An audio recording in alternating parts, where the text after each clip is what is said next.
Non. Non. J'avais... Oh! Non! OK, on recommence. OK. Donc, bonsoir tout le monde. J'espère que vous allez bien. OK, on va recommencer. Euh, je disais justement que merci InfoChris et Roi du Cœur.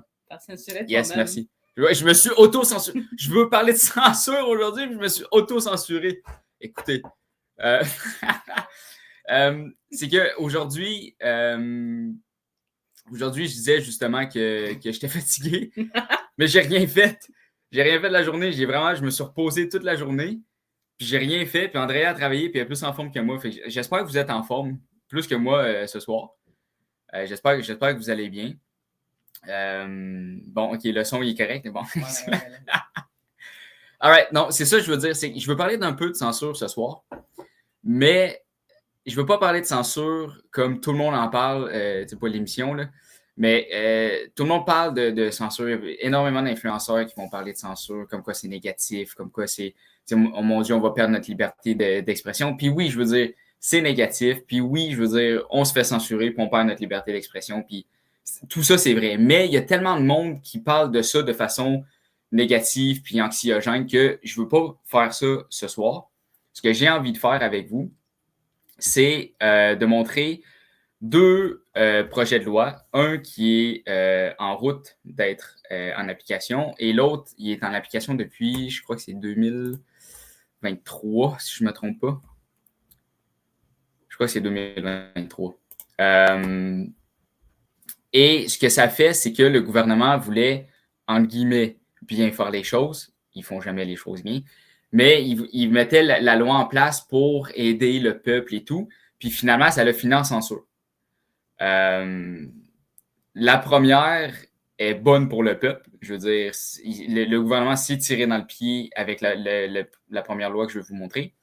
Et la deuxième loi, c'est celle des médecins, la C-18, dont beaucoup de personnes parlent aujourd'hui, que je veux vous parler un peu. J'ai fait un petit peu de recherche. Ça se peut que je me trompe sur le sujet, parce que c'est nouveau, puis il y a beaucoup de monde qui dit des choses, finalement, ça ne sera pas ça. Puis bon, mais je veux quand même vous en parler parce que j'aimerais vous donner mon opinion. Ben, on aimerait vous donner notre opinion après. Je parle au singulier, mais t'es là aussi. Moi, je suis là. OK.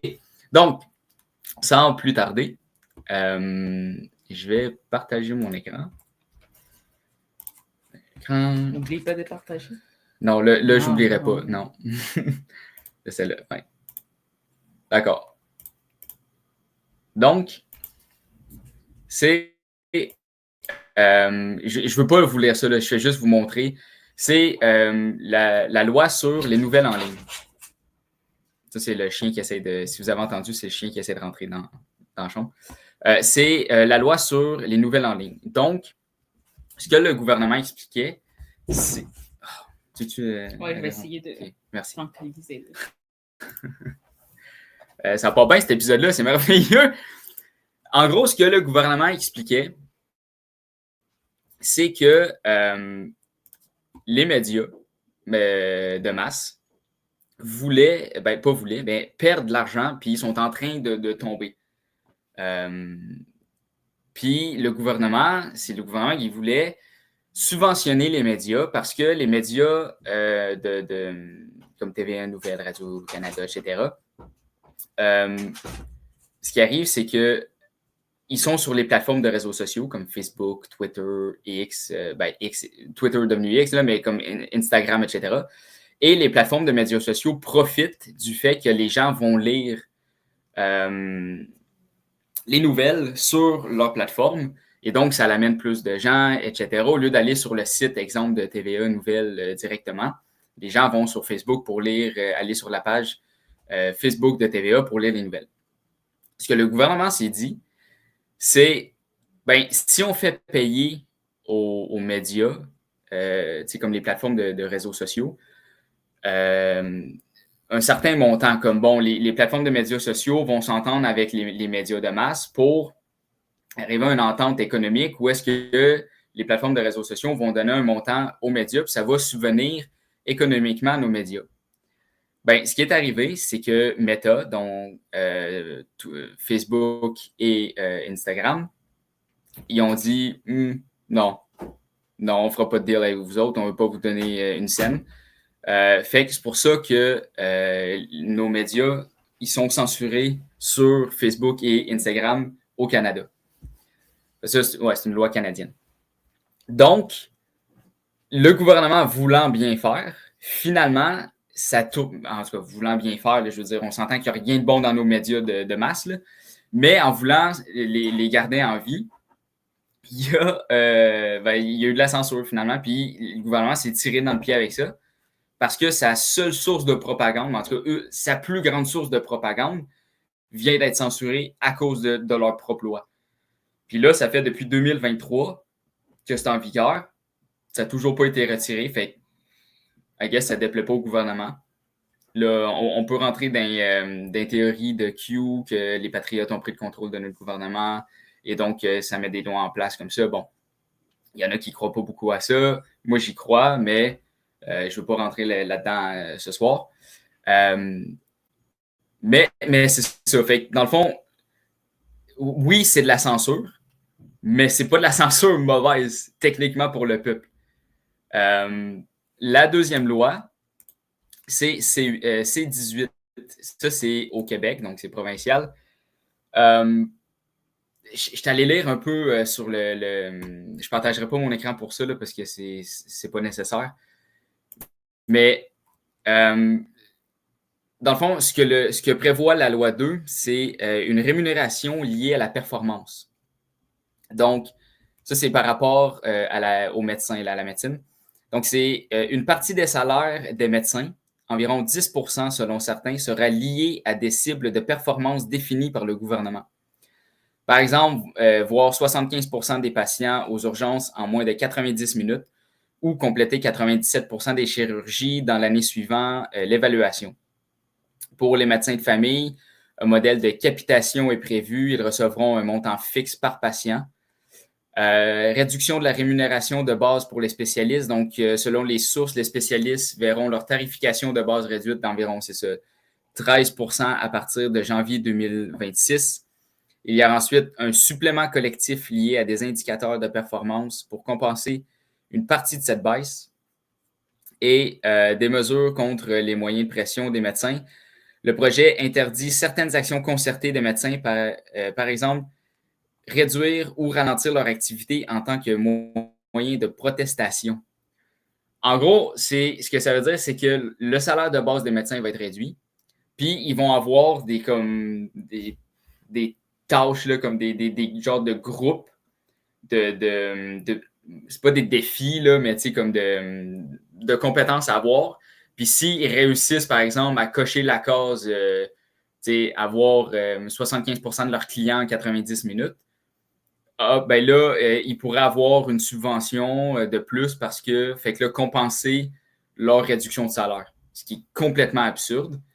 Il y a énormément de médecins qui disent justement que ben, ça va réduire la qualité du service des médecins envers les patients.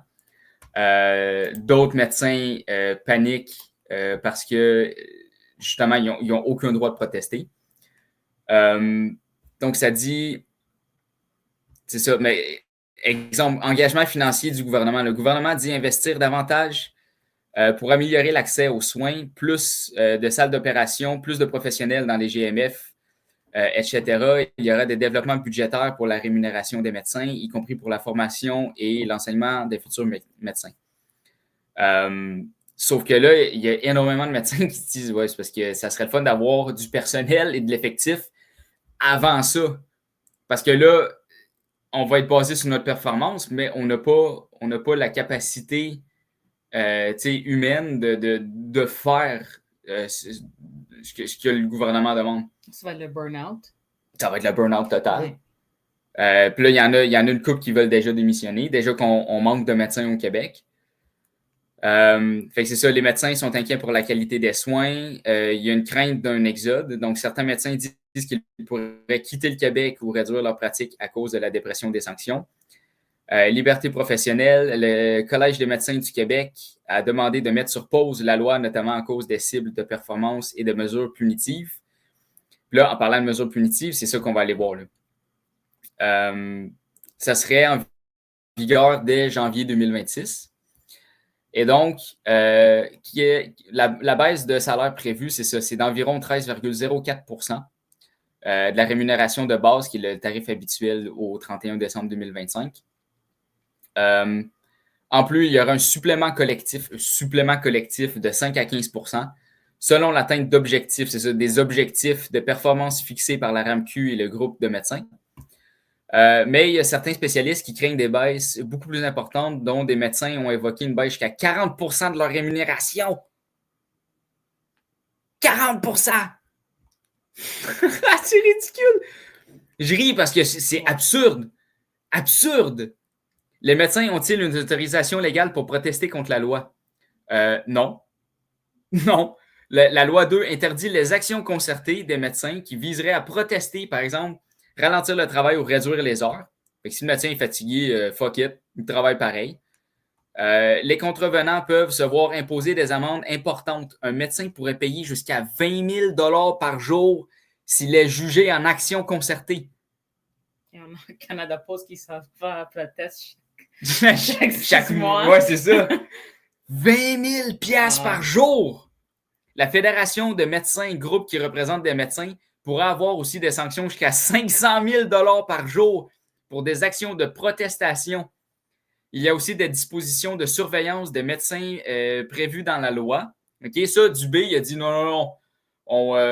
Finalement, la surveillance, on va laisser ça tomber parce qu'il pensait engager des gens pour aller surveiller les médecins, voir s'ils respectaient les objectifs. Ben là, Dubé a fait non. Finalement, la surveillance, on va laisser ça tomber, mais c'est encore dans la loi. Fait que techniquement, il pourrait, après 1 an, 6 mois, 3 mois, dire bon, finalement, la surveillance, on va la mettre. Donc, du point de vue légal, ceci encadre fortement ce que les médecins peuvent faire comme moyen de pression. La loi ne permet pas de grève classique et les protestations risquent des pénalités lourdes, comme 20 000 $ par jour.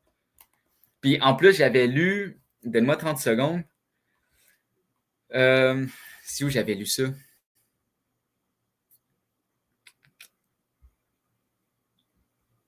Oui, c'est ça. Donc, adoption sous bâillon. Le projet de loi a été adopté très rapidement. Ça, c'est ce que comme le Collège des médecins comme n'est pas d'accord avec ce que le gouvernement du Québec a fait. Le projet de loi a été adopté très rapidement avec un bâillon, donc limitation du débat, ce que certaines fédérations médicales dénoncent comme autoritaire. Fait combien de temps qu'on dit qu'on vit dans un pays totalitaire? Là, c'est le temps là, que les organismes de même, ils commencent à réaliser un petit peu. T'sais? Fait moi, pourquoi je vous dis que je veux pas que ça soit lourd ce soir, parce que c'est excessivement lourd ce que je viens de lire. Là. C'est comme, genre, techniquement, on n'a plus de soins pendant 2 ans. Là. En tout cas, whatever, je dis ça. Ça n'arrivera pas, mais je veux dire... Pourquoi je veux vous mentionner celui-là ce soir, c'est que déjà que le système de santé au Québec fonctionne absolument pas. Je veux dire, c'est atroce. Là, je pense qu'ils viennent de complètement le démolir. Avec ça, s'ils mettent ça en place à partir de janvier prochain, ils viennent de détruire la dernière pierre du bâtiment de ce qu'est la santé au Québec. Puis, je veux dire, quand on parlait d'éveiller les gens sur ce qui se passait, que notre gouvernement était autoritaire, totalitaire, qu'on vit dans un pays fasciste, tout ça, puis il y a des gens encore à qui je parle qui rient qu'on est dans un pays fasciste, mais quand tu regardes la définition d'un pays fasciste, c'est que l'État contrôle tout. Puis je veux dire, il n'y a rien qu'on peut faire aujourd'hui ou presque que l'État ne contrôle pas. Je veux dire, l'alcool que tu achètes, c'est la SAC. Ton véhicule que tu conduis, c'est la SAC. La maison que tu habites, c'est municipal parce que le terrain appartient à la ville. Donc, la maison étant sur le terrain, ta maison ne t'appartient pas non plus. Si tu arrêtes de payer tes taxes municipales, ta maison est pas mal finie. Fait que, on essayait de réveiller les gens sur le fait que notre gouvernement était totalitaire, tout ça. sur plusieurs sujets, sur bon, les finances, la liberté d'expression, la propagande, etc. Puis certains, ça les a aidés à réaliser ça, puis d'autres non. Mais la santé, ça l'affecte tout le monde. Tout le monde veut de la santé. Idéalement. Je veux dire, si tu veux pas la santé, il y a peut-être un petit problème. Mais moi, je pense que ça va être comme le coup. Tu sais, l'épée là, qui va trancher, là, la cerise sur le Sunday qui va. Puis là, je pense que le peuple va avoir sa claque là, du gouvernement. Puis je veux dire, comment tu peux faire confiance à ton gouvernement quand il met un projet de loi comme ça? Là? Je veux dire, tu peux pas dire après. Genre, ah oui, mais il est là pour nous aider. Je vais lire les commentaires si tu veux ajouter ton opinion là-dessus aussi. Là. Non, c'est traite comme le médecin, comme si c'était des commissions de vente. Donc, c'est ça. Tu penseras quelle personne veut travailler dans un standard comme ça? Juste parce qu'il y a les personnes des clients qui sont peut-être de buy and purchase. Non, ça fait pas de sens. Mais oui, je pense que ça va être un wake-up call pour le gouvernement parce que le monde va pas être content. Non, en effet. Justement, intéressant, Mathieu Touga, tu dis, je ne sais pas ce qui te surprend. Franchement, c'est rien ça, plus rien ne m'étonne de leur part. Ils sont en train de mettre le feu aux poudres solides. Je veux dire, il n'y a plus rien qui m'étonne non plus. Mais je pensais pas qu'il allait aller quand même de façon aussi flagrante. Je pensais que ça allait être encore hypocrite. Je pensais pas que ça allait être directement ouvert comme, regarde, votre système de santé, on veut le démolir. Puis ensuite, tu dis, on est encore là en train de parler derrière nos écrans, ce qui, je pense, commence à faire partie du problème. En fait, ça dépend de quel problème tu parles. Moi, je trouve que on est, s'il y a plusieurs personnes comme ça qui parlent derrière les écrans, puis qu'on commence à refaire un nouveau système d'information alternatif aux médias de masse, ça peut être le contrebalancier qui va être justement la fin des médias mainstream.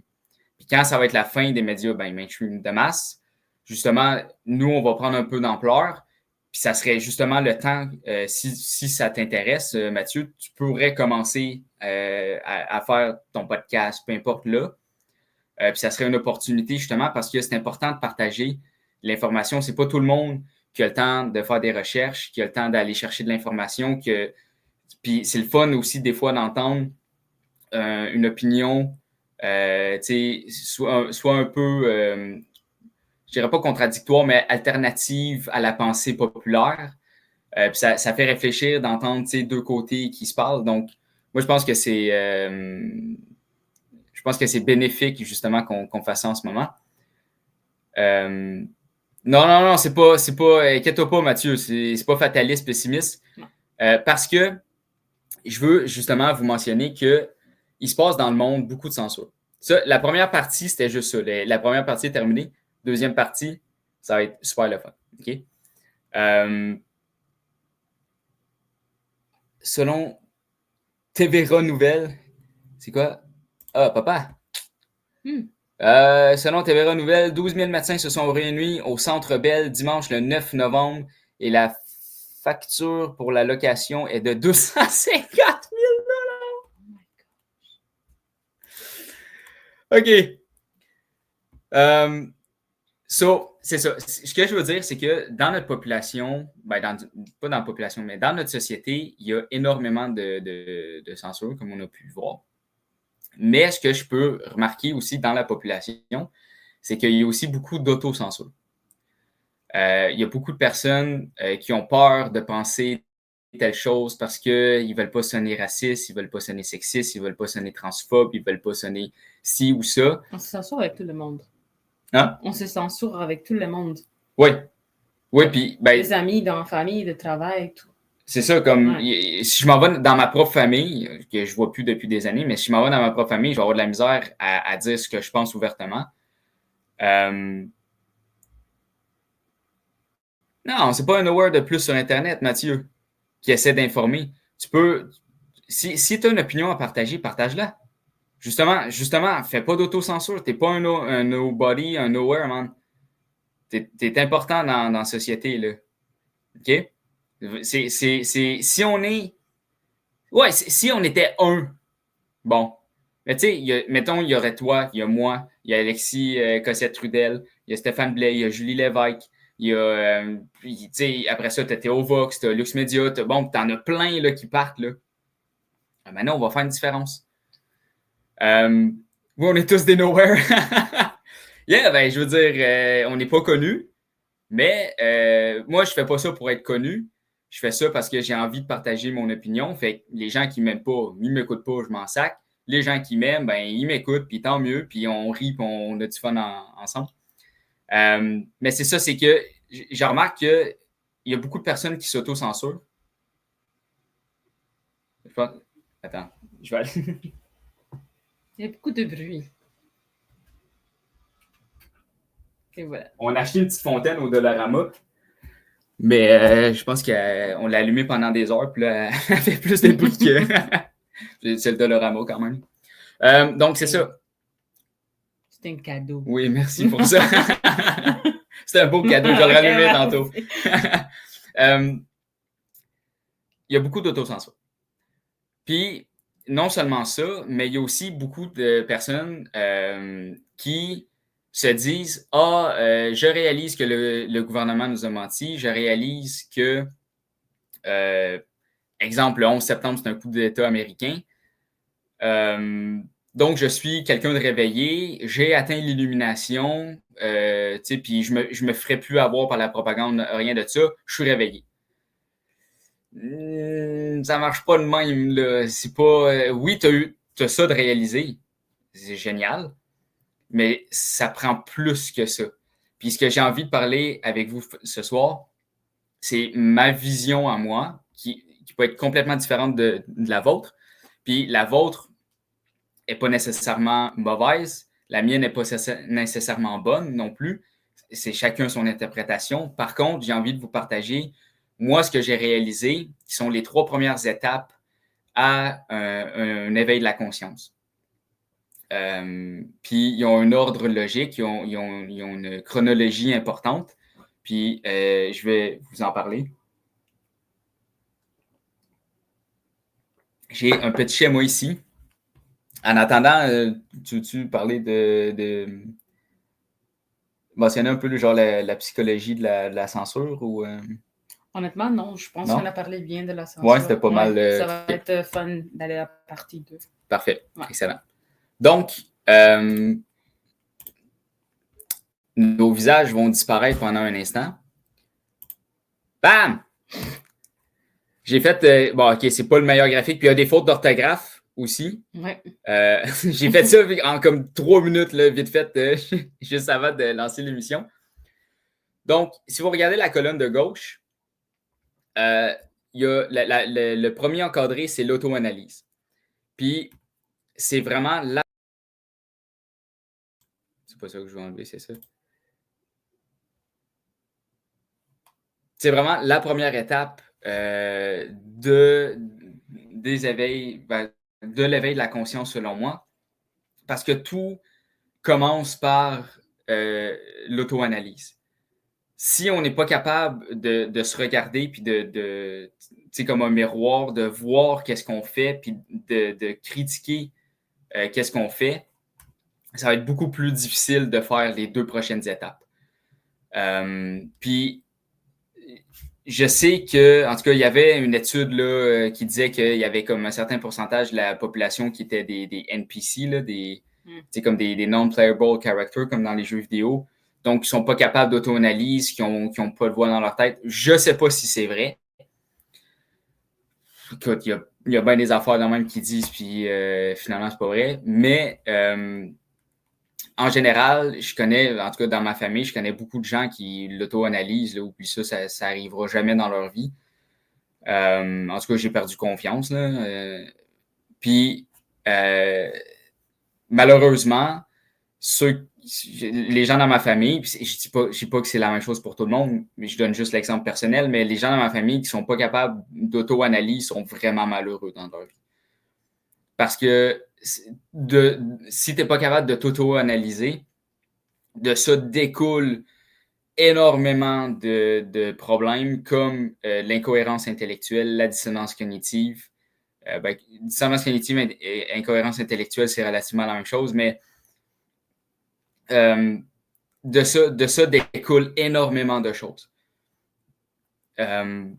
Puis, ce que je veux dire pour l'auto-analyse, c'est exemple, je dis que je suis réveillé. Alex Jones, yes, lui aussi, c'en est un qui... des fois, il y a des affaires qu'il dit, je ne suis pas trop certain, mais il est quand même... c'est un drôle de personnage aussi. Tu sais, mettons, quelqu'un va dire moi, je suis réveillé, je comprends que le gouvernement nous ment, puis que tout est faux, puis fait que je suis réveillé. Mais il est quand même directeur du département de la taxe carbone, genre au gouvernement. Mais tu n'es pas réveillé pantoute, tu travailles pour un organisme, un département qui est complètement absurde, pro, là, comme mondialiste, au bout, anti-humain. Mais tu es réveillé parce que tu sais que le gouvernement te ment. Fait que c'est là où est-ce qu'il y a une incohérence dans tes pensées et tes actions qui fait que ça marche pas. Il y a une incohérence. Là. Fait que le fait de s'auto-analyser, de se dire, ouais, t'as peu, là. Moi, je dis ça, je dis que je suis réveillé, tout ça, mais. C'est une personne qui prend de l'addiction, elle dit comment, oui, je suis addict, mais je continue. Ouais, c'est ça. T'es-tu vraiment auto-analysé? Ouais, c'est comment je suis addict à ça. Mais je vais continuer comme ça pour toute ma vie. Oui, puis tu fais pas d'effort pour changer. Non. Tu peux dire comme, ouais, je suis addict, puis être honnête, puis faire des efforts pour changer. Ou aussi, tu peux être addict, puis toi, ça te dérange pas d'être addict. Mais de l'admettre, puis de dire, moi, je suis addict, puis ça me dérange pas de continuer, tu es quand même cohérent dans tes pensées et tes actions. Et on ne dit pas que c'est facile aussi. Parce non, que vraiment pas. C'est reconnaître quelque chose et changer, c'est pas facile, mais c'est avoir la reconnaissance et dire, je veux pas changer, mais je veux dire que à la reconnaissance de, je sais pas, quelque chose qui se passe de monde ou que j'ai une addiction, c'est différent de dire comment que je le reconnaître. Et une autre chose, c'est de dire je le reconnaître et je veux le changer, mais c'est difficile. Ou je le reconnaître, mais en même temps, je veux pas changer. C'est ça. Ouais. Exact. Puis non, c'est vrai que c'est pas facile. Mais il faut au moins avoir l'auto-analyse pour réaliser si on a des cohérences ou des incohérences. C'est pour ça que l'auto-analyse est importante au départ, parce que sans ça, justement, je vais remettre la petite image, et voilà. Sans ça, la cohérence intellectuelle ne peut pas arriver. Donc, la cohérence intellectuelle, c'est observer si nos pensées sont contradictoires, donc dissonance cognitive. Observer si nos actions reflètent nos pensées. Donc, on est vraiment là dans le... Tu sais, exemple, mon père, il est allé dans une rencontre, là, je pense que ça s'appelait Humus. Puis il parlait de faire son propre jardin, tu sais, des trucs comme ça. Puis il y avait des projets, puis là, il y avait beaucoup de monde là-dedans qui disait que c'est important de faire son propre jardin parce que à cause des changements climatiques, il faut faire quelque chose. Puis je suis d'accord pour partir son propre jardin, c'est la meilleure des idées qu'on peut faire, mais pas pour le changement climatique. Là. Bref, là, il disait, à cause du changement climatique, il faudrait faire son propre jardin. Mais parce que là, le gouvernement, il sait qu'il y a des changements climatiques, puis il veut rien faire, fait qu'on veut pousser le gouvernement. Ouais, mais attends peu, le chum. Là. Tu viens de mentionner que ton gouvernement le sait, qu'il fait rien. Puis là, tu veux le pousser à faire quelque chose parce que tu fais confiance qu'il va pouvoir t'aider avec ça, mais là, tu viens de dire en même temps qu'il sait, je veux dire, il y a un clash dans tes pensées, là. C'est contradictoire. Ça, c'est une incohérence intellectuelle, c'est une dissonance cognitive. Mais pour reconnaître si on a des dissonances cognitives, il faut avoir de l'auto-analyse. C'est pour ça que je mets l'auto-analyse en premier. Puis c'est des processus, là, c'est pas... je me suis pas levé un matin, j'étais en train de manger mon œuf puis ma toast, puis j'ai fait « Oh! Wow! Je réalise que j'ai tout... » Non, ça se passe pas de même. Là. C'est pas des coups d'éclat. c'est graduel, c'est beaucoup de méditation, c'est beaucoup de... Pas obligé de faire de la méditation, moi j'en ai fait, mais c'est beaucoup de moments où tu t'arrêtes, puis là tu regardes ta journée, puis tu dis, aujourd'hui, qu'est-ce que j'ai fait? J'ai pensé ça, qu'est-ce que j'ai dit à mes collègues de travail, puis qu'est-ce que j'ai fait aussi? J'ai-tu dit à mes collègues que j'allais faire ci, j'allais faire ça, puis moi, je suis un gars sportif, mais toute la semaine, à chaque fois que j'arrivais à la maison, donc je m'écrasais le cul sur le divan, puis je mangeais des chips. Tu sais, t'es pas sportif d'abord. Tu fais comme. Puis là, c'est de dire, ouais, OK. Fait que là, la réalité, c'est que je suis pas sportif. Donc, je devrais peut-être arrêter de dire ça aux gens. Ou bien de tenir tes paroles, puis là, de commencer à faire du sport. Tu sais, fait que c'est là où est-ce que le choix personnel, après ça, il vient, puis c'est vraiment différent pour chacun. Mais c'est vraiment. Il faut vraiment s'asseoir, puis il faut vraiment prendre son temps pour se regarder, puis ça prend énormément d'humilité. Pour réaliser qu'on s'est fait avoir, c'est une chose, mais pour réaliser qu'on se ment nous-mêmes, c'est une autre chose complètement. Mais c'est parce que tu dois aligner aussi toutes les pensées. Parce qu'on va dire que l'exemple que tu as donné que ouais, le gouvernement fait rien. Et il y a des choses qui se passent avec, comment tu as dit, comme l'environnement. Ouais, changement climatique. Mais en même temps, tu vas avoir une pensée qui dit, OK, les choses ne changent pas, les gouvernements ne changent rien. Mais en même temps, on était comme...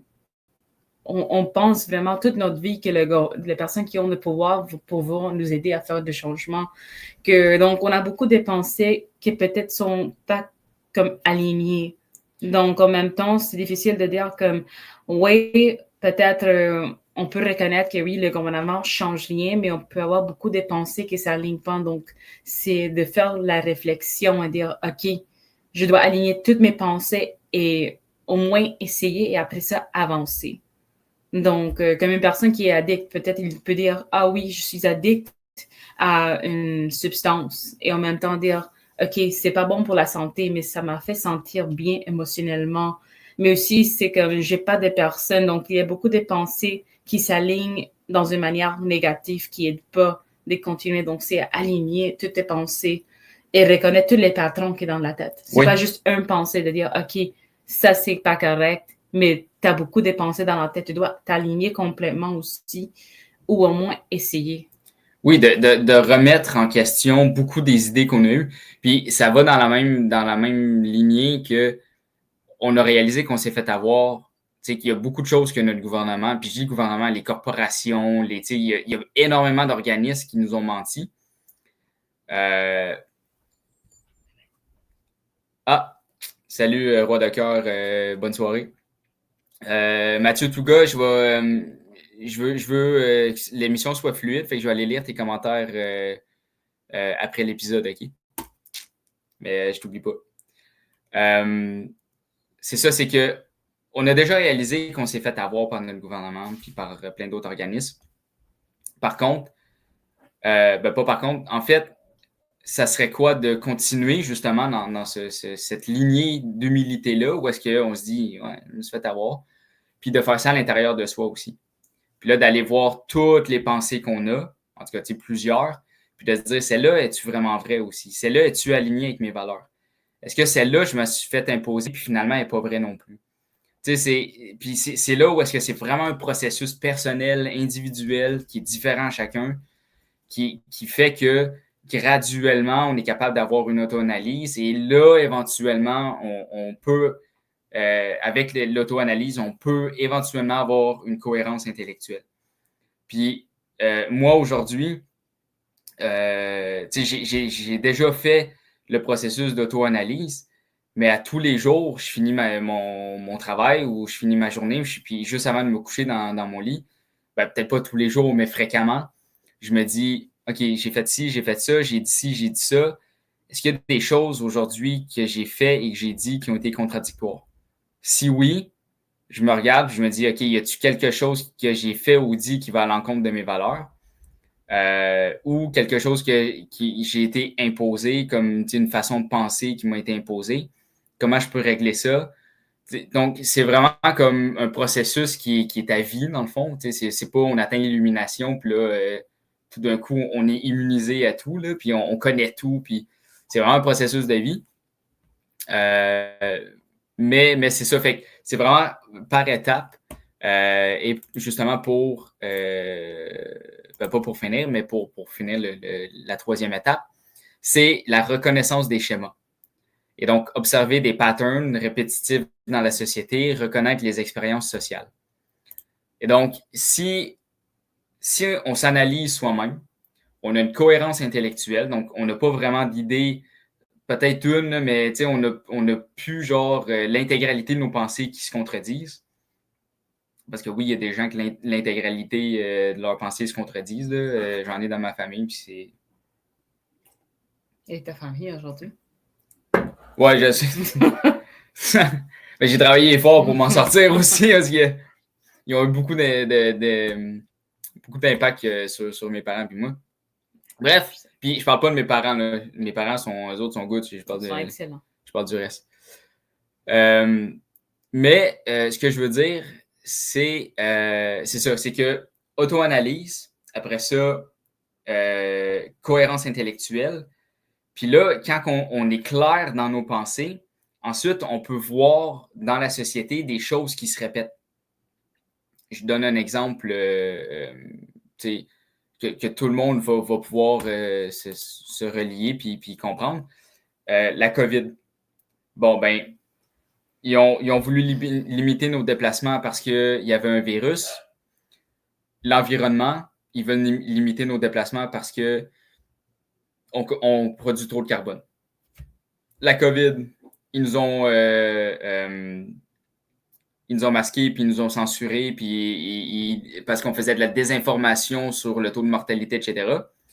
L'environnement, ils veulent nous censurer, puis parce qu'on fait de la désinformation, puis parce qu'on est des climato-sceptiques, puis on ne croit pas que le CO2, c'est un problème.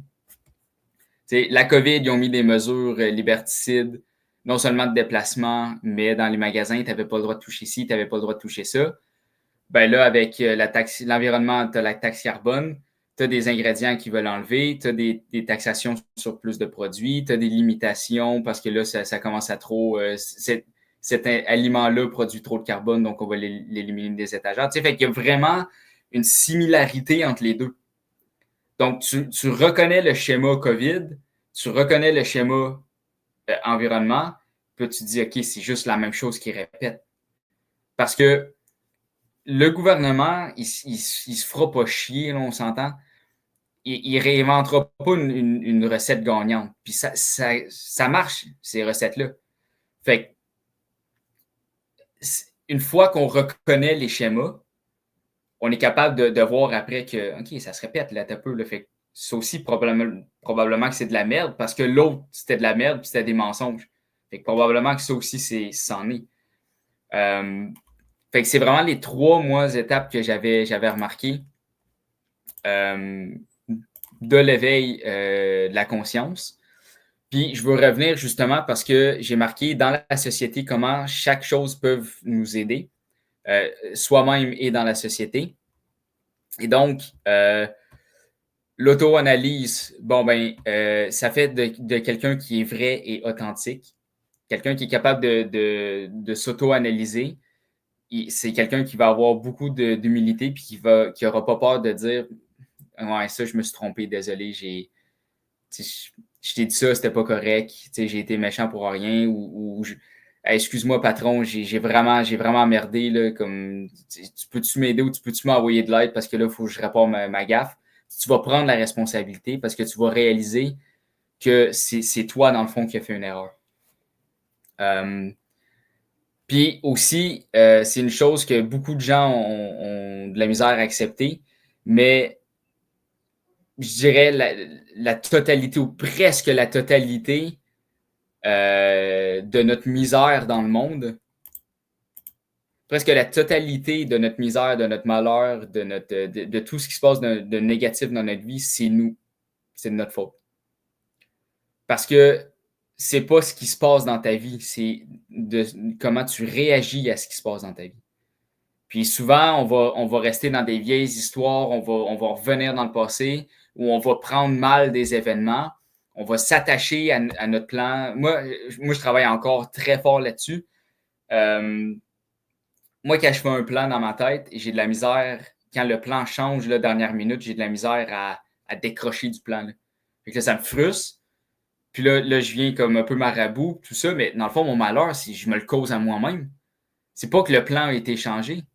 Si j'avais un laisser-aller, je me disais, ah, OK, ben, les choses ont changé, qu'est-ce que tu veux? Comme, on va, tu sais, je vais y aller avec le plan. Bon, faut que le plan suive mes valeurs, on s'entend, là. Je vais pas dire, oh, il y a de la censure, c'est pas grave. Tu sais, les choses. Non, non.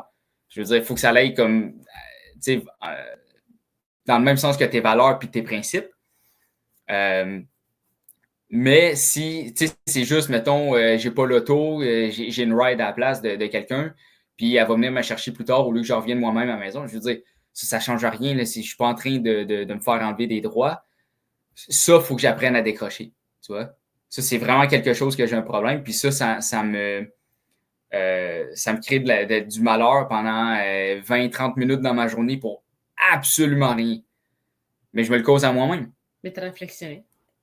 Oui, je réfléchis là-dessus, puis quand ça m'arrive, je me dis justement, tu te causes du tort pour rien, laisse les choses aller. Comme je veux dire, ton plan, genre, il était pas mieux que le nouveau.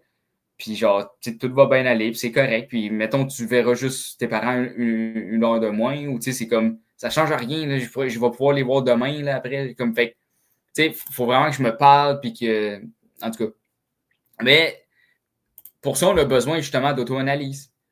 Sinon, on va juste être fru.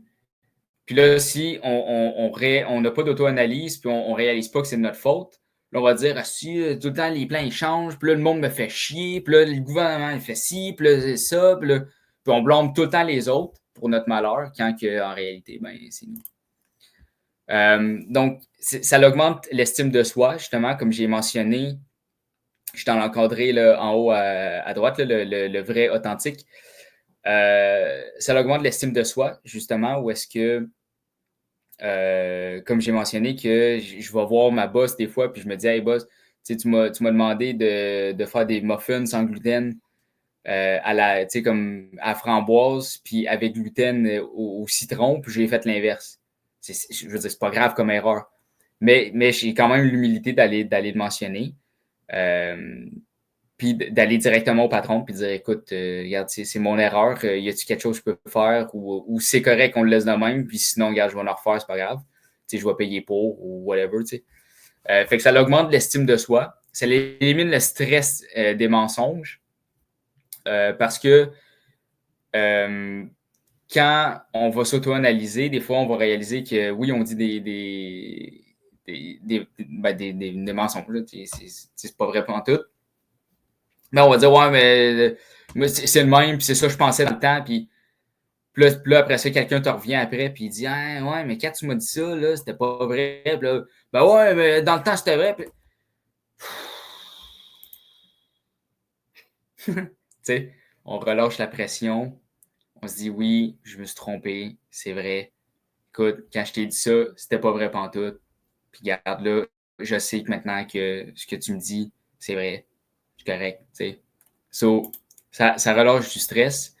Puis ça permet de se redécouvrir, du sens qu'il y a peut-être des parties de nous-mêmes qu'on va dire hey, finalement, je suis en plein de mal. Je dis plein d'affaires à tout le monde, puis je fais rien. Puis là, après ça, tu vas te dire OK, c'est peut-être pour ça que mes amis, ils ne m'appellent pas tout le temps pour prendre un verre ou parce que j'ai une grande gueule, mais finalement, mes actions ne font pas grand-chose. Ou tu vas réaliser des choses vraiment positives et bénéfiques envers toi-même aussi. Je parle au négatif, là, mais tu peux redécouvrir des choses de toi-même avec l'auto-analyse. Ensuite, la cohérence intellectuelle, ça, ce que ça va amener, c'est se connecter à la réalité. Parce que quand un homme trans qui est devenu une femme me dit qu'il peut tomber enceinte, il n'y a pas de cohérence intellectuelle, puis il n'est pas dans la réalité pantoute. Là. Il ne pourra jamais tomber enceinte, là, c'est un homme. Là. Il n'y a pas d'ovaire, il n'y a pas de trompe de Fallope. Je fais, je veux dire, pourra jamais tomber enceinte. T'sais. Fait que la cohérence intellectuelle te connecte à la réalité. Ça élimine les contradictions intellectuelles, évidemment. Ça permet d'avoir un esprit clair et linéaire. Puis ça permet d'être plus vrai envers soi-même. Parce que quand on est cohérent avec... Quand nos pensées, nos valeurs puis nos actions sont cohérentes, on est vraiment authentique envers nous-mêmes. On est vraiment comme cadré sur... Ben moi, je pense comme ça. Puis là, plus avec l'auto-analyse, on a un peu plus confiance en nous aussi. Parce qu'on on se dit, j'ai fait le travail, j'ai fait le ménage de mes pensées incohérentes. J'ai plus confiance en moi. Fait que quand je te dis que je pense telle chose, ben, je te dis que je pense telle chose. Puis là, quelqu'un va dire, ouais, mais moi, je suis pas d'accord. Puis moi, parce que moi, au début, quand j'étais plus jeune, parce que j'étais encore jeune, mais quand j'étais plus jeune, des fois, j'avais des pensées. Puis là, quelqu'un disait, je suis pas d'accord. Puis j'étais comme, ouais, c'est vrai que peut-être que t'as raison, là, c'est peut-être pas. Tu sais, j'allais tout le temps là, comme un saumon ici, comme. Ben, le saumon, il va à contre-courant, là. C'est pas ça que je veux dire, mais j'étais tout le temps comme en train là, de sautiller comme petite souris là, à chaque idée que tout le monde me donnait, puis j'avais jamais ma propre idée. Mais c'est aussi une manière de réflexionner qu'on est tous une partie de notre enfance. Comme c'est quelque chose qui vient de l'enfance, qu'on veut être silencieuse ou pas dire notre vérité ou quelque chose, parce que comme un enfant, t'es comme, OK, non, comme arrête. C'est pas juste les parents, c'est juste les personnes qui sont plus adultes. Quand t'es petit, t'es dit comme, OK, je dois juste agree avec toutes les personnes et pas dire ma vérité. Mais des fois, on oublie on a toutes les parties de notre enfance. Et je pense honnêtement que ça vient de ça, vraiment. C'est vrai. Être silencieuse et dire, oh non, comme...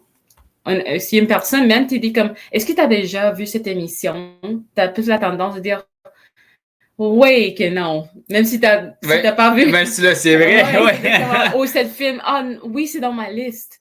Tu veux comme donner comme une animation que oui, je sais connecter avec toi, mais ça vient de l'enfance parce que tu veux te connecter avec toutes les personnes et se dire, mais non, je n'ai pas vu la mission. Et mais pourquoi? Parce que je ne voulais pas. Ouais. Ou c'est pas mon, c'est pas mon style. C'est pas du mon tout, genre, là. mais merci. Mais ça vient de l'enfance, beaucoup de notre patronne. Donc, je pense que le fait d'être silencieuse ou être supprimé nous-mêmes, comme nous supprimer, ça vient de l'enfance, vraiment. Nos censurer nous-mêmes. Ouais, parce que nous supprimer, c'est nous éliminer comme nous. C'est pas ça que tu voulais dire. Je suis fatiguée de travailler. Bon. Toutes mes langues commencent à avoir des défauts, espagnol, anglais. C'est important de ne pas se supprimer, là. On va rester en vie. Donc, c'est ça. Puis là, la troisième chose, merci, by the way, pour... c'est vrai que ça part de l'enfance. Oui. J'avais pas pensé à ça. Reconnaissance des schémas. Bon, ben ça protège contre la propagande. Ça rend beaucoup plus difficile les psyops, donc les opérations psychologiques, et des ingénieries sociales. Puis ça libère la pensée. Donc, imaginez un être humain, un citoyen ordinaire qui a confiance en lui, que ses pensées, actions et valeurs sont cohérentes, qui respecte ses valeurs et ses principes aussi, qui vont tous dans la même lignée, puis qui est capable de reconnaître les schémas, fait que les opérations psychologiques ou les ingénieries sociales sont beaucoup plus difficiles de l'avoir. Imaginez à quel point cette personne-là devient chiante pour le gouvernement. Ça, c'est l'éveil de la conscience, selon moi. Y en a qui vont peut-être dire que c'est 3 autres étapes, mais de ce que j'ai pu analyser, c'est les 3 premières étapes pour vraiment devenir plus souverain intellectuellement. Puis à partir de ce moment-là, là, il y a plusieurs chemins personnels. Mais je pense sincèrement que ces 3 étapes-là sont absolument nécessaires pour n'importe quel éveil. Puis ensuite, là, on suit notre propre chemin. Si on veut être plus spirituel, si on veut être plus, je sais pas moi, rester athée, mais suivre son propre chemin. Mais imaginez si on a 30-40% de la population qui commence à faire ce processus-là. Comme mon père, il dit, The Great Awakening. Donc, c'est pas mal ça. C'est ce que j'avais envie de vous partager ce soir. Tu sais, je voulais vous montrer la censure au départ parce qu'on est censuré à l'extérieur. Mais, tu sais, combien de fois, genre, on réalise pas qu'on s'auto-censure aussi? Tu sais, moi, quand je conduis, je vais vous donner un exemple. Ça se peut que ça fasse chier du monde. C'est correct. Ça se peut qu'il y en a qui se fâchent, puis c'est correct. Mais parce que je vous donne un exemple d'autocensure là, qui est très blunt, c'est très, très cru, mais je veux dire, quand on conduit sa route, puis qu'il y a quelqu'un qui chauffe mal, ou qui roule lent, ou là tu dis, voyons, c'est qui conduit mal de même? Majoritairement, c'est un immigrant. On va se le dire, c'est un immigrant. On nommera pas de race particulière, mais c'est un immigrant qui chauffe mal. Je pensais que tu vas dire une autre chose, parce que je conduis, je dis tout le temps, I'm just a girl. Non, non! Ah, les femmes, non. Je pensais que j'ai comme, quand tu vas dire maintenant? Non, il y a des femmes qui conduisent bien, comme il y a des hommes qui chauffent mal, mais en général, quand on est sur la route, puis que ça va, c'est soit là, à 30 km/h là, dans une zone de 60, là, c'est un immigrant. Mais qui va dire ça? Tu sais? Comme là, je vais dire ça, je vais peut-être me faire censurer pour racisme là, sur YouTube, tu sais? Whatever. Ce que je veux dire, c'est que quand on est dans l'auto, des fois, on n'a pas envie de le dire parce qu'on ne veut pas sonner raciste ou on ne peut pas. Mais c'est un fait. C'est un fait. Fait que genre, faut pas s'auto-censurer sur des faits. Ou une personne âgée aussi. Stéphano, tu as entièrement raison. Mais tu sais, c'est un exemple comme ça. Ça fait du sens parce qu'il y a de différentes règles dans d'autres pays. Oui, c'est ça. Comme au Panama, c'est tellement différent de conduire là. Puis, comme moi, quand j'ai appris à faire mon cours de conduite, j'étais toute lente et la personne qui était à côté de moi, mon professeur était comme, mais pourquoi t'allais comme tellement lent? Je suis comme, mais je suis aux limites. T'es comme, non, pousse! 20 km/h plus! Et donc, il m'a fait pousser plus. Oh ouais. Mais parce qu'il dit comme, non, tu dois le couper. Mais non, je dois indiquer. Non, coupe! Non, c'est différent. C'est très différent. Puis, en tout cas, une bonne partie des immigrants au Québec, ils n'ont pas besoin de suivre de cours de conduite pour avoir leur permis. Ils ont un permis temporaire. Ouais, combien de mois? Je pense que c'est 6 ou 9 mois, quelque chose comme ça. Ouais. Mais souvent, ils vont pas suivre le cours, ils vont juste avoir leur permis temporaire expiré, puis ils vont juste continuer. Fait que je veux dire, c'est pas qu'il. Si, il y en a plein d'immigrants, là, justement, qui prennent des cours de conduite puis conduisent super bien. Mais c'est un fait. Bon, il y a plein d'immigrants qui chauffent mal parce que justement, ils n'ont pas suivi le cours de conduite, puis dans leur pays, les règles routières sont complètement différentes. Mais c'est juste un exemple pour dire l'autocensure, qu'on va toujours se dire ah, mais je peux pas penser ça parce que là, qu'est-ce que les gens vont penser de moi? Mais dans le fond, comme on se fait juste du tort à nous et à tout le monde en général quand on fait ça.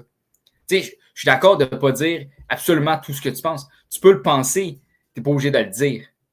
Ouais, ça, c'est, je veux dire, c'est deux choses comme. De penser, là.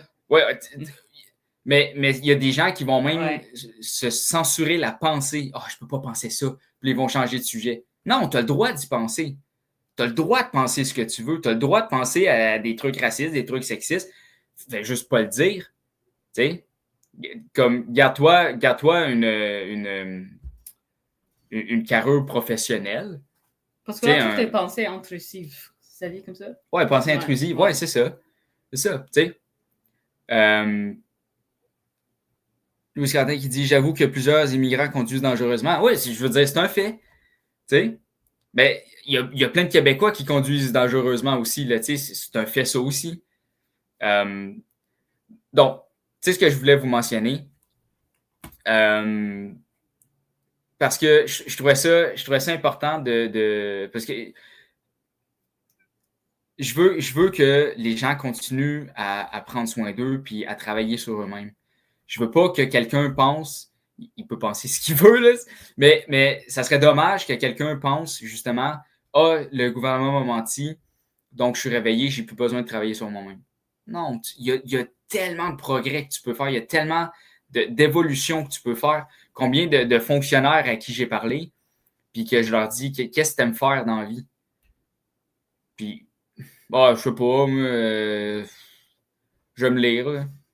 Ouais, OK, mais c'est comme, mettons, là, tu quittes ta job au gouvernement, qu'est-ce que tu aimerais faire? Tu veux-tu développer ta propre business d'or? Tu veux-tu comme aller plus dans tu sais, l'aménagement paysager? Tu sais, boulangerie? Oh, je sais pas, là, moi, ouais, je sais pas. Wow, OK. Mais cette personne-là va me dire qu'elle est réveillée parce qu'elle sait que le gouvernement l'a menti. Mais je veux dire, tu as tellement travaillé sur toi-même, tu as tellement à découvrir de toi-même. Tu sais, donc, c'est pour ça que je voulais vous partager mes pensées et ma vision de l'éveil de la conscience que j'appelle.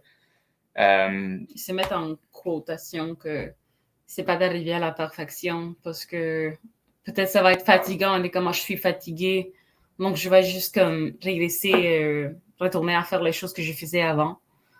Non, c'est correct d'être pas parfait parce qu'on n'est pas parfait. Nous, on apprend même de ce qu'on dit maintenant. On n'est pas parfait. On fait des fautes et on dit que, OK, comme j'ai la connaissance, OK, je commence à faire l'action pour avoir le même niveau de reconnaissance avec mes actions et après ça, mais j'ai fait un défaut aujourd'hui. Est-ce que je suis capable de le faire? Non, c'est comme ça va se passer qu'on fait des erreurs. C'est juste de dire, OK, on continue, on pousse. C'est correct, on est des humains. Oui. Puis justement, j'ai marqué, tu sais, protège contre la propagande, j'ai marqué, rend beaucoup plus difficile les psyops et les ingénieries sociales. On ne devient pas, tu sais, après ces 3 étapes-là, on ne devient pas immunisé. Tu sais, je me fais encore avoir pareil par de la propagande, puis des ingénieries, puis tu sais, comme Milgram, Ash, Rosenhan, tout ça. On se fait avoir pareil, là. Mais on est capable de s'en sortir beaucoup plus rapidement, puis de pas tomber dans le piège longtemps, puis aussi creux, que quelqu'un qui n'a pas d'auto-analyse, qui n'a pas de cohérence intellectuelle, puis qui ne reconnaît pas les schémas. Est-ce que tu peux retourner le graph? Oui. Merci. Avant que aussi on finisse, c'est pas juste protéger contre la propagande, mais ça protège plus important ton corps, ton âme, ton physique. Parce que quand notre pensée est comme pas égale avec notre action, on peut commencer honnêtement à être tellement stressé, notre corps commence à être stressé, nos émotions commencent à être dérangées, toute notre famille commence à être cassée. Donc, c'est pas juste l'importance que ça protège sur comme la propagande et tout ça, mais ça te protège toi-même, la plus importante chose. Donc, si ta mentalité et ton comportement sont pas égales, doucement, tu vas voir que ton corps dit comme je suis fatigué. C'est vrai, puis tu sais, ça fait 30, 40, 50 ans qu'on vit comme ça. Ben, pas moi, là, j'ai 29. mais ça fait 45 ans que vous vivez avec une incohérence intellectuelle. Du sens que vous allez souvent à l'encontre de vos valeurs pour pas déplaire, pour pas. Vous rendez pas à quel point. Vous vous rendez pas compte à quel point ça vous épuise. C'est fatigant. Moi, j'ai beaucoup plus d'énergie depuis que. Puis je suis beaucoup plus heureux aussi depuis que je vais dans le sens de mes valeurs. Focus qui dit l'éveil de la conscience est un processus continu, volontaire et actif. Exactement. C'est pas quelque chose qui. C'est pas. Il n'y a pas de but. Du sens que c'est pas j'ai atteint le but, j'ai fini. C'est continuel, ça n'arrête pas, puis c'est toujours évolutif à chaque jour. Puis je veux mentionner aussi que ça requiert pas d'intelligence non plus. C'est pas parce qu'on a un QI de 70, je sais pas, là, mais je veux dire, t'as pas besoin d'être Einstein ou d'avoir eu des A+ à l'école partout. Ça va être plus le EQ émotionnel. cohérente émotionnelle. Oui, c'est ça. Ouais. Que tu sais, comme l'intelligence académique, ça a zéro rapport. Moi, j'étais pourri à l'école. Puis je connais des gens qui avaient des A+ partout, puis ils sont pas capables d'auto-analyse du tout. Tu sais, fait que l'intelligence n'a pas rapport. Fait que si vous vous dites justement, moi, tu sais, je pense pas que je vais être capable. Tout le monde est capable. Ouais, en tout cas, pas tout le monde. Mais si vous écoutez mon émission ce soir, puis que vous êtes déjà un peu dans l'action, puis vous voulez changer les choses, puis vous êtes capable. Juste le fait que vous écoutez. Ouais. Donc, je pense qu'on va arrêter là. Ouais. Parce que moi, quand je commence à parler, on le sait, là, je finis tout le temps avec 2 heures d'émission. Mais 2 heures intéressant. Ah, merci. La source est le début qui ne reviendra jamais. Le tout est un idéal qui sera jamais atteint. Il ne reste que le chemin infini et éternel. Entièrement d'accord avec toi. C'est-tu Jésus qui disait marche le chemin. En tout cas, il y a une phrase là. Hein? C'est Christ? C'est qui? Info Christ? Je sais pas c'est qui, mais c'est un. C'est des bons commentaires. Oui, c'est très bon commentaire.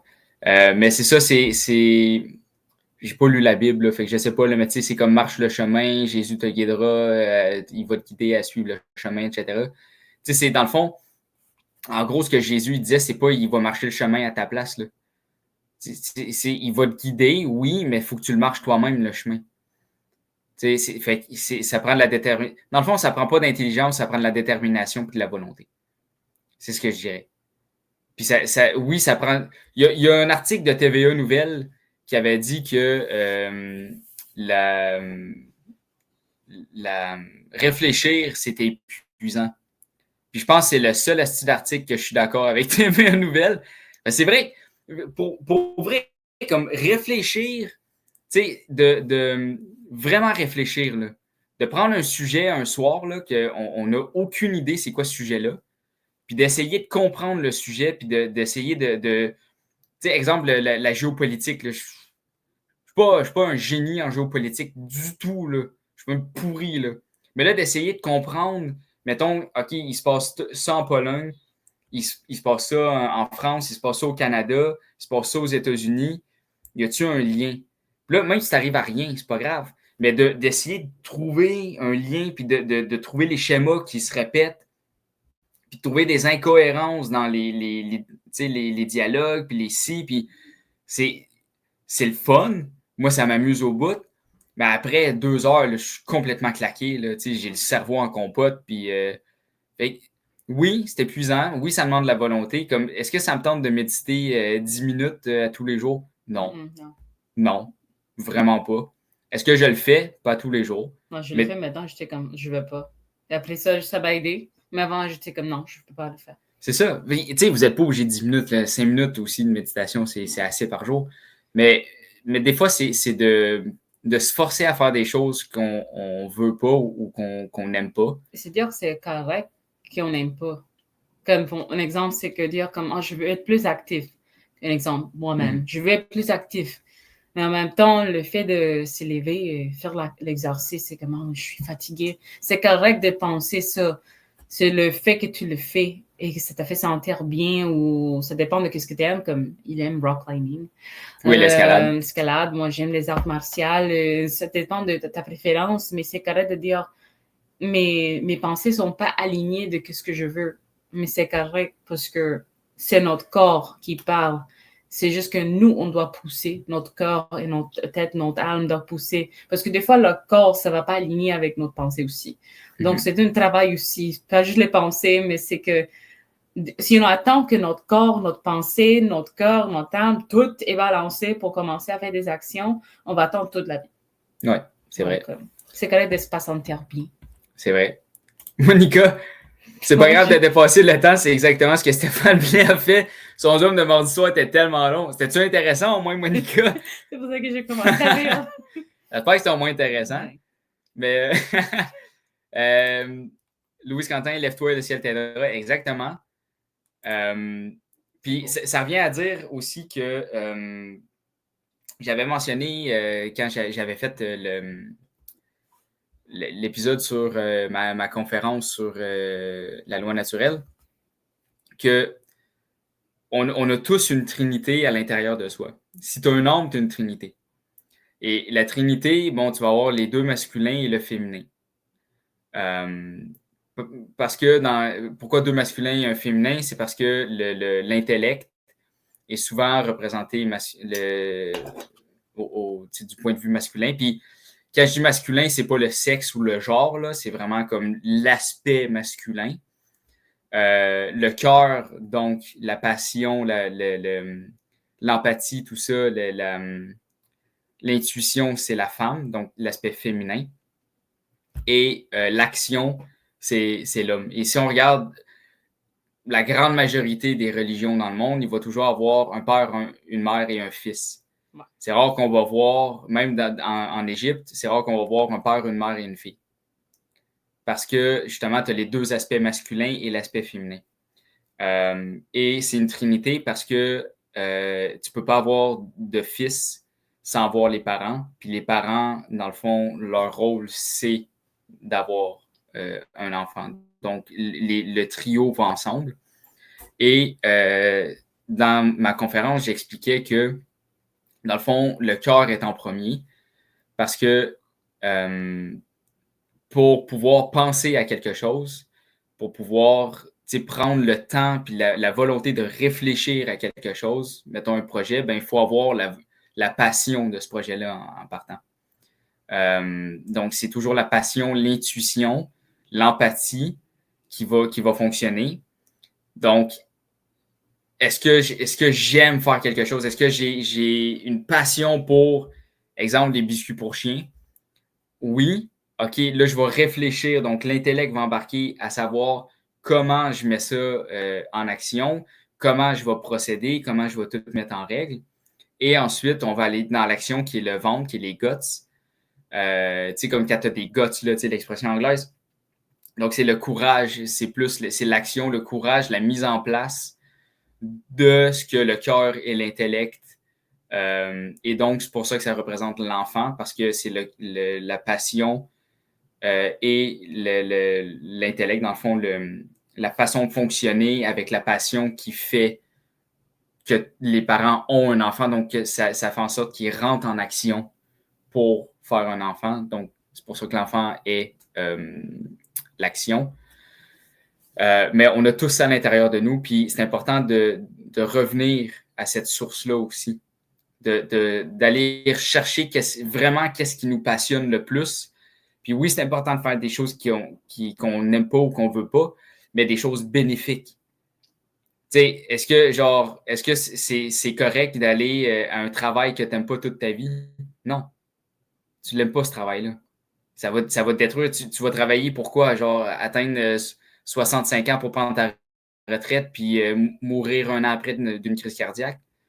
Tu sais, ça arrive souvent en plus. C'est brutal, dit de même, mais je veux dire, ça arrive tellement souvent que faut suivre ce qu'on aime. Puis quand on dit qu'il faut faire des choses à contre-gré, dans le fond, c'est des trucs bénéfiques comme faire de l'escalade, faire de l'exercice, manger bien, arrêter de manger après 7 heures, se coucher plus tôt, bon, des trucs comme ça. Ça, au début, ça ne me tente pas. Là. Ouais, tu te couches tôt? Moi, je me couche tôt le matin. Là. Puis ça fait combien de temps j'essaye de changer ma routine pour me coucher tôt le soir puis d'être quelqu'un de plus matinal? Je suis pas capable.